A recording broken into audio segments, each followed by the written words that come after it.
Assalamualaikum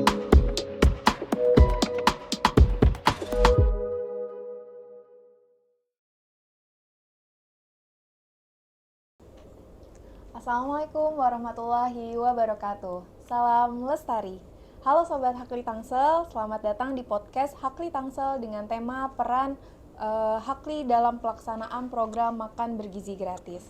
Saya Nadifa Koturnada Ramadhani sebagai host pada podcast hari ini, dan kita sudah bersama narasumber kita nih, Profesor Dr. Haji Arif Sumantri SKM MKes selaku Ketua Umum Pengurus Pusat Himpunan Ahli Kesehatan Lingkungan Indonesia. Terima kasih Prof atas kehadirannya, sudah disempatkan waktunya untuk hadir sebagai narasumber pada podcast hari ini. Kebetulan kita akan membahas mengenai peran Hakli dalam pelaksanaan program makan bergizi gratis, karena pada pelaksanaannya akhir-akhir ini kesehatan lingkungan juga dilirik nih Prof untuk melakukan pembinaan maupun pengawasan terhadap pelaksanaan makan bergizi gratis untuk menciptakan lingkungan dapur atau makanan gizi gratis ini menjadi hygiene dan layak atau berkualitas gitu. Untuk sebagai awal gitu ya Prof, untuk dari Prof Arif sendiri nih terkait dengan MBG ini, bagaimana Prof untuk pelaksanaannya, apakah sudah baik gitu untuk dalam prosesnya terutama? Ya, jadi santai aja ya. Iya, Prof. Jadi kalau ditanya MBG, maka sejarahnya adalah Hakli melihatnya sebagai sebuah potensi yang dapat memberikan kemanfaatan dan juga memberikan risiko. Karena makan bergizi gratis itu kemanfaatannya persis dengan tema Hari Kesehatan, generasi sehat untuk masa depan yang hebat. Jadi kita harus mulai sekarang, maka panennya adalah 3-5 tahun. Tapi ketika hal yang berkaitan pada makan bergizi gratis, ada titik-titik resiko yang kalau tidak dikelola itu dapat menimbulkan sebuah potensi yang terkait kepada keracunan. Nah, oleh sebab itu, kaitan Hakli di sini adalah kesehatan lingkungan dan ada kegiatan yang berdasarkan regulasi dan pengetahuan. Regulasinya itu dimulai dari Permenkes 14 2021, lalu Permenkes 17 2021 sampai sekarang Permenkes 11 2025, yaitu mengenai penyelenggaraan berizin yang menunjang kegiatan usaha berbasis resiko kesehatan.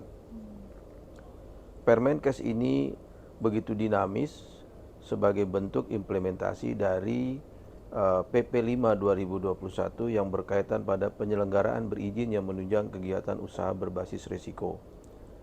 Bagi Hakli itu bukan barang yang baru, tapi menjadi sebuah semangat baru ketika negara hadir untuk menyaksikan betapa sebuah kebutuhan hygiene sanitasi itu sudah menjadi sebuah saat yang menjadi diperlukan prioritas bagi masyarakat.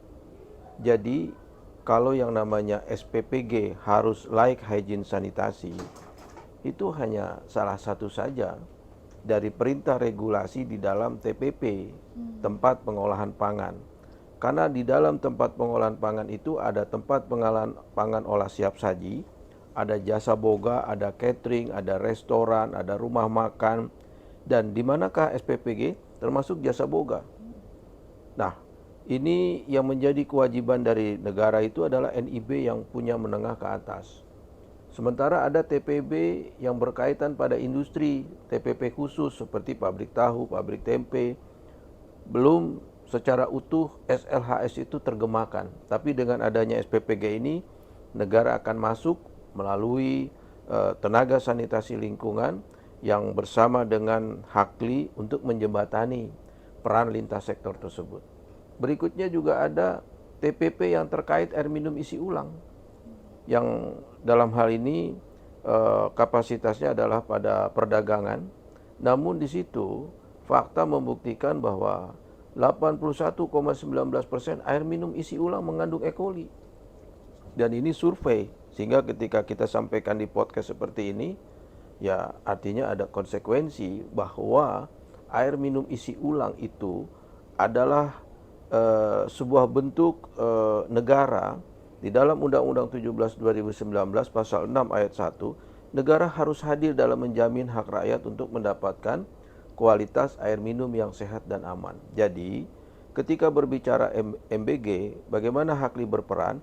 Hakli berperan untuk bisa mengawal program yang sangat bagus sebagai program nasional ini untuk bisa sehat, aman, berkelanjutan. Sehingga sebelum riuh gemuruh seperti ini, keracunan segala macam, Hakli sudah pencanangan nasional tanggal 26 Juli di Yogyakarta. Pencanangan nasional gerakan pembinaan tempat pengolahan pangan layak hygiene sanitasi. Sehingga dengan pencanangan nasional itu hadir dari BGN, kemudian dari Kementerian Dalam Negeri, Kementerian Kesehatan, kemudian juga para kepala daerah, itu pada prinsipnya sepakat mendeklarasikan perlu ada pembinaan pada tempat pengolahan pangan layak hygiene sanitasi melalui Hakli. Kira-kira seperti itu, sehingga berikutnya juga ada yaitu aksi nyata layak hygiene sanitasi pada SPPG.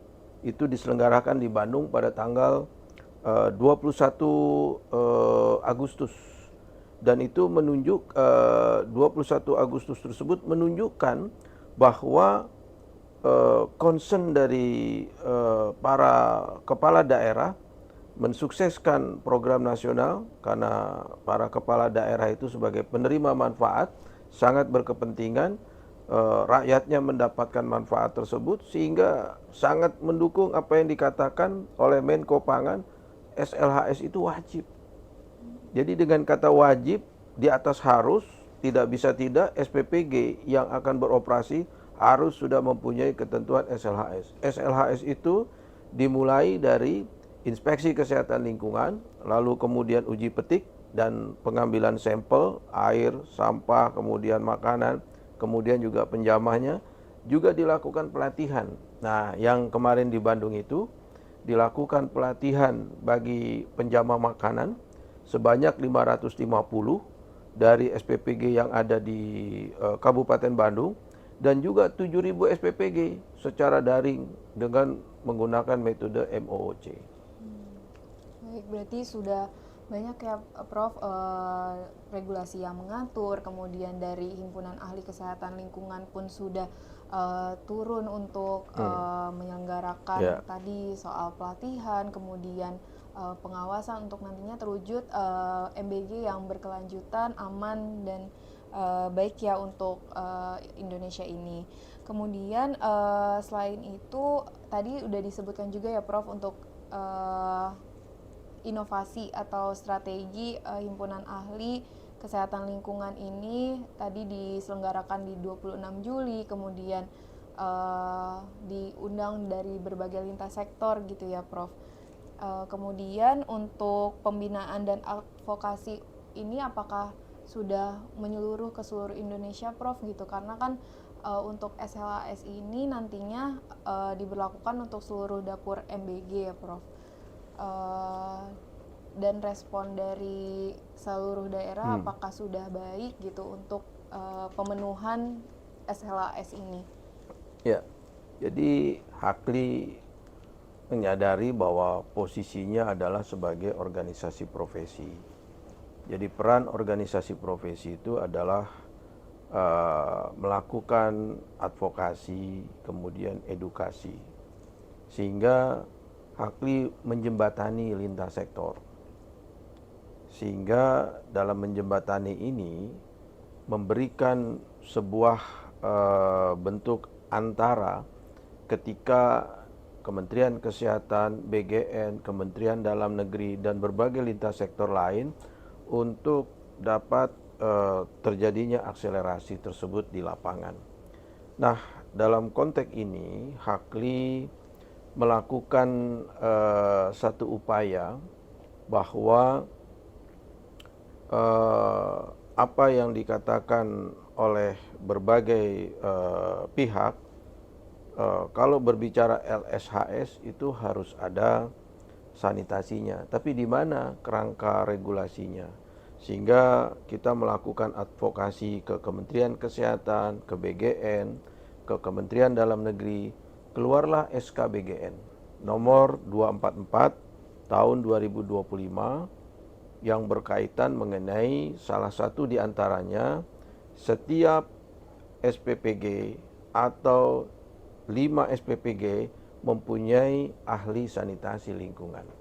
Kalimat itu dalam SKBGN menjadi rujukan teknis dalam pelaksanaannya agar tenaga sanitasi lingkungan yang mempunyai STR dan SIP untuk melakukan registrasi dan pendataan. Nah, Hakli bersama dengan Ketua Hakli Provinsi mengkoordinasikan pendataan berapa jumlah TSL yang ada di masing-masing wilayah provinsi berdasarkan pendataan titik lokasi SPPG. Demikian juga kita dalam konteks SKBGN 244 tersebut, bahwa yang mempunyai satu peluang selain dari ahli sanitasi lingkungan D3, D4, kemudian juga S1 yang mempunyai pengalaman dalam bidang sanitasi lingkungan dan tentu dokumen-dokumen tertentu. Kalimat-kalimat ini artinya kalau ada SKM peminatan Kesling, SKL yang memenuhi ketentuan tersebut, itu juga bisa memperoleh peluang untuk bisa bersama dalam berkarya di SPPG. Nah, kita ketahui bahwa tenaga-tenaga sanitasi lingkungan ini mempunyai perbedaan yang sangat variatif, ya. Artinya pendidikan kita itu lebih banyak terpusat di Jawa. Jadi kalau ada uji kompetensi, post-takernya itu lebih banyak di Jawa. Sehingga Indonesia bukan hanya di Jawa. Jadi bagaimana untuk bisa yang dari Sabang, dari Merauke, dari Timur Tengah, ketika dia berada di SPPG sudah mempunyai frekuensi yang sama, terstandar. Nah, kemarin ada kesepakatan untuk diusulkan dari Kemenkes kepada BGN bahwa mereka yang diterima sebagai ahli sanitasi lingkungan di SPPG harus distandarisasi, melakukan pelatihan dan sertifikasi yang dibiayai oleh BGN. Berarti itu merupakan strateginya juga ya Prof, dari Himpunan Ahli Kesehatan Lingkungan Pusat bekerja sama dengan para ketua Himpunan Ahli Kesehatan Lingkungan di berbagai provinsi, kemudian didata berdasarkan jumlah TSL yang ada di daerah tersebut. Kemudian dalam praktiknya tantangan apa saja nih yang dihadapi oleh Himpunan Ahli Kesehatan Lingkungan atau para sanitarian di lapangan dalam mengawasi dapur MBG, Prof? Kalau dari sharing teman-teman semua. Ya, pertama tentu masalah itu adalah seni untuk dikelola. Dan juga ketika kita memperjuangkan, mengikhtiarkan agar TSL mendapatkan harkat, tempat, dan juga hakikat, maka sesungguhnya itu belum selesai. Artinya tidak lebih susah. Justru yang paling susah adalah merawat amanat ketika TSL, ahli sanitasi lingkungan, itu ditugaskan pada tempat yang secara ketentuan yaitu pada SPPG, baik itu 3 atau 5 SPPG. Nah, untuk mengatasi kesulitan tersebut, kita perlu membangun pengawasan di setiap pengurus Hakli Provinsi, quality control. Dan quality control itu adalah keterkaitan dari fungsi yang ada di puskesmas sebagai pengawas eksternal, melakukan pemantauan apakah yang dilakukan oleh TSL dengan berbagai varian dan telah distandarisasi benar adanya. Jangan sampai ada satu kesan ketika di penempatan ahli sanitasi lingkungan dengan tidak sama saja. Artinya keracunan juga tetap bahkan meningkat. Justru ini menjadi tantangan dan ini harga kehormatan bagi sebuah kepercayaan apakah sanitasi lingkungan, ahli kesehatan lingkungan dapat menjaga amanat tersebut. Karena kalau tidak, maka akan berulang sebuah hal yang menjadi momentum yang dulu pernah diberikan kepercayaan dalam bentuk program-program nasional seperti misalnya Kopem. Ya mungkin dulu belum lahir kali ya, tahun 60. Komando Pemberantasan Malaria sampai 70. Kemudian hilang. Begitu juga ada namanya USAID RSMD ya. Itu Sami Jaga Sarana Air Minum Jamban Keluarga tahun 80 sampai 2005. Namun setelah itu hilang secara perlahan dan tidak lagi terbilang. Bahkan kemudian beralih fungsi apa yang dilakukan pada saat itu oleh sanitasi lingkungan sekarang berpindah di Kementerian PU atau di sarana pemukiman. Nah, sekarang ini adalah momentum nasional karena ada yang mengatakan di balik musibah ada hikmah. Jadi di balik keracunan-keracunan itu cara Tuhan untuk kemudian mengingatkan bangsa ini dari SPPG ada satu pintu masuk kepada TPPP lain yang selama ini apa yang belum lengkap, regulasi apa lagi yang masih belum disyukuri, semua sudah lengkap, kesempurnaan itu tidak bisa didapat kalau tidak dilakukan. Nah, disitulah kita saatnya tenaga sanitasi lingkungan, ahli kesehatan lingkungan harus membuktikan bahwa apa yang diamanatkan nasional itu menjadi sebuah program yang bukan hanya sesaat tapi berkelanjutan. Yang kedua juga bahwa tenaga sanitasi lingkungan, ahli sanitasi lingkungan semakin mendapatkan tempat di masyarakat yang akhirnya secara hakikat layak apa yang dikatakan oleh Bappenas di dalam mendukung penyelenggaraan pendidikan profesi sanitarian. Begitu juga Kementerian Dalam Negeri mendukung program pendidikan profesi sanitarian layak benar dan itu wajib menjadi sebuah dukungan konkret karena negara harus hadir. Di situ ada pelayanan antara tenaga dengan masyarakat dalam bentuk standarisasi profesi. Jadi ini momentum yang saatnya kita membuktikan kepada masyarakat bahwa kita sungguh bisa dan mampu melalui sebuah mekanisme dalam quality control. Nah, ini peran OPHAKLI di tingkat provinsi, kabupaten untuk membantu membina, mengawasi anggota melalui pelatihan, kemudian melalui pengayaan, penyegaran pendidikan, sehingga mereka tidak merasa ditinggal dalam kesendirian. Berarti untuk tantangan itu sendiri sebenarnya bagaimana TSL ini mampu mengemban amanat ya, Prof.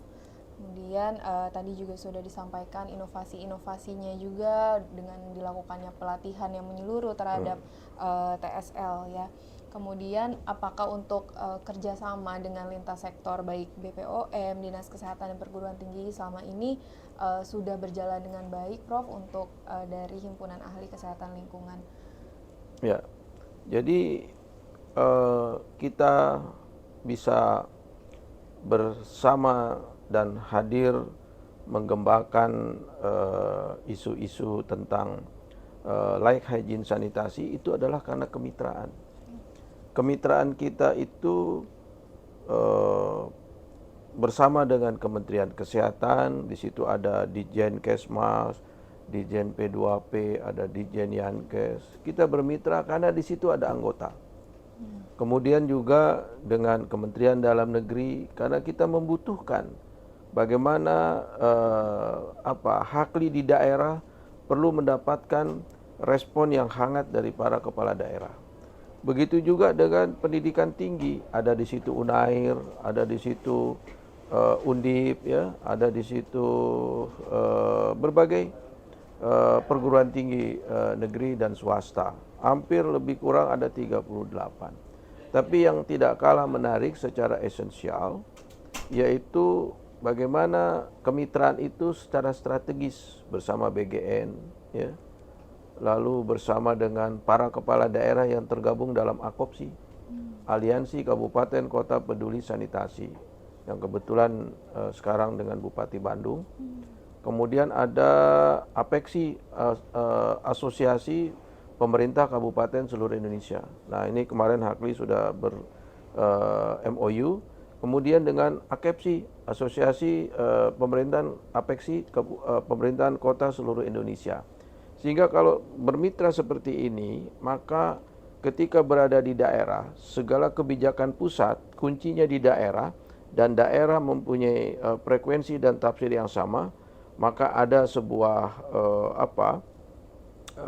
mosaik yang memberikan harmonisasi dan irama yang indah dalam menyambut program nasional MBG ini. Sehingga hal yang berkaitan sedikit tidak terungkit, tapi justru bagaimana yang sedikit itu bisa dilakukan pemecahan bersama dan solusinya bersama masyarakat melalui resirkular ekonomi. Jadi Hakli hadir tidak sebatas hanya berbicara tentang potensi resiko, sanitasi, tapi bagaimana pasca olahan hasil sampah tersebut bisa diresirkular bersama masyarakat, sehingga ada biodigester, ada biocomposting, ada kemudian biopori, kemudian hasil-hasilnya itu dalam bentuk biogas, pupuk, ya, kemudian ada dalam bentuk maggot.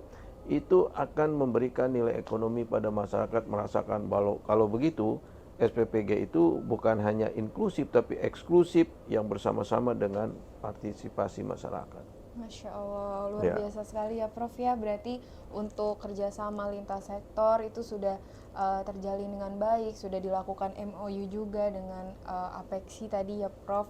Kemudian untuk harapan kedepannya nih Prof, bagaimana pandangan Prof Arief terhadap masa depan pengawasan dapur MBG di Indonesia ini?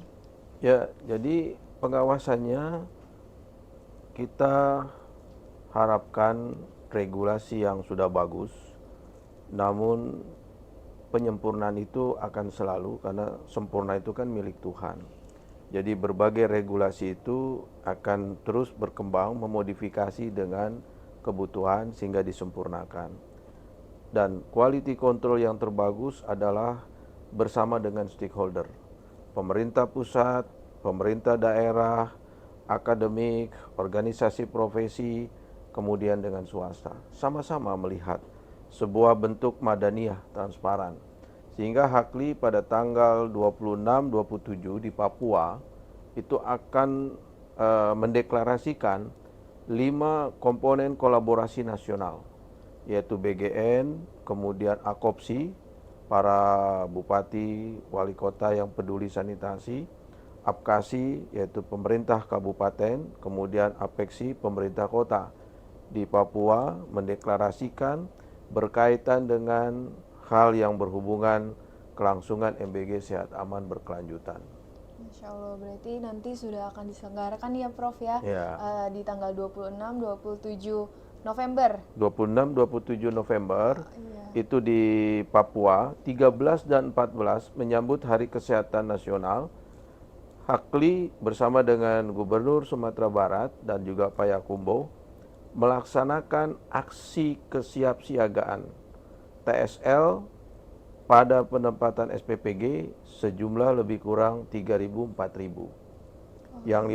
Yang 300 secara luring, yang sisanya secara daring disaksikan oleh Pak Wamen, kemudian Pak Waka-BGN, juga dihadiri secara luring oleh para kepala daerah. Masya Allah, luar biasa sekali Prof. Ini kita juga jadinya dapat informasi ya terkait dengan penyelenggaraan nanti yang akan dilakukan di Papua. Kemudian nanti sebelum pembuka untuk mengingat Hari Kesehatan Nasional ya Prof.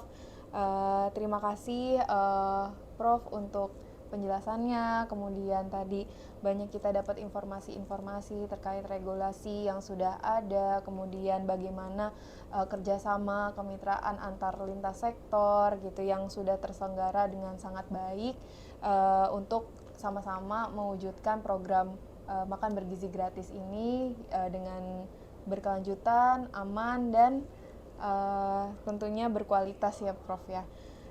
Terima kasih untuk waktu dan penjelasannya Profesor Dr. Haji Arif Sumantri SKMMK. Semoga pembahasan ini bisa membuka wawasan kita semua nih tentang pentingnya peran kesehatan lingkungan dalam menjaga mutu penyelenggaraan makan bergizi gratis di Indonesia.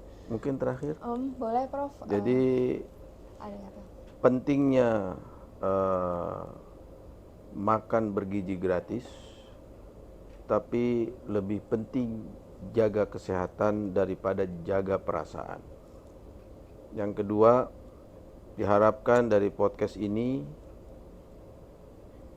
pemerintah Kota Tangsel turut proaktif dan berperan aktif, dan saya merindukan Tangsel bisa menjadi tempat untuk menjadi satu model percontohan dalam gerakan nasional bagi like hygiene sanitasi bersama dengan pemerintah kota dan kabupaten yang peduli sanitasi. Salam sehat, kita sehatkan lingkungan, lingkungan sehatkan kita. Oke, terima kasih Prof. Untuk pendengar tetap jaga kesehatan. Tadi banyak kata-kata penutup yang sangat luar biasa ya dari Prof. Arif. Sehatkan lingkungan, lingkungan sehatkan kita. Salam lestari. Wassalamualaikum warahmatullahi wabarakatuh.